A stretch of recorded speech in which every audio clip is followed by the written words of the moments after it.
ఈ గవర్నమెంట్ అప్పులు పాలు చేసి ఏమి కట్టకుండానే గత ప్రభుత్వంలో లక్షల కోట్లు అప్పులో ఉంది సార్. ఆ అప్పు అంతా ఇప్పుడు కూటమి ప్రభుత్వం తీరుస్తూ ఇంతవరకు ఈ పథకాలన్నీ ఇచ్చిందండి. అది ఇవ్వటం కూడా చాలా గ్రేట్ సార్. తక్కువ అప్పు చేయలేదు గత ప్రభుత్వం, కోట్లలో అప్పు చేసిందండి.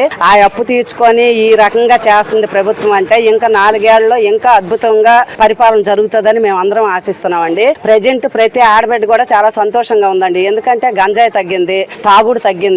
ఇప్పుడు అర్ధరాత్రి రోడ్డు మీదకి వెళ్ళినా కూడా ఎటువంటి ఇబ్బంది లేకుండా వస్తున్నాం సార్. ఒకప్పుడైతే చాలా భయపడిపోయేవాళ్ళం, ఏ రోడ్డు మీద ఎవడ అడ్డపడతాడా, ఏ మహిళల్ని ఏం చేస్తారా అని భయపడ్డాము. ఇప్పుడు ఈ కూటమి ప్రభుత్వం వచ్చిన 11 నెలల నుంచి కూడా ప్రశాంతంగా ఉంది సార్. ఎక్కడ గొడవలు గాని గంజాయి గాని ఏమీ లేదు సార్. అంతా ఎక్కడికెక్కడ సీసీ కెమెరాలు పెట్టి ప్రతి దానికి బందోబస్తు బాగా పెడుతున్నారు సార్. గతంలో ఎలా ఉండేది? గతంలో అసలు రోడ్డు మీదకి వెళ్ళాలంటే భయం వేసేదండి. ఎవరికి చెప్పుకోవాలో కూడా తెలిసేది కాదు.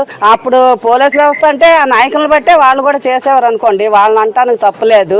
ఇప్పుడు మేము ఒక ఫోన్ కాల్ చేస్తే చాలు 10 మంది 20 మంది పోలీసులు వచ్చి స్పాట్ లోకి వచ్చేస్తున్నారు సార్. ఇప్పుడు అంత కన్వీనియంట్ గా ఉంది సార్.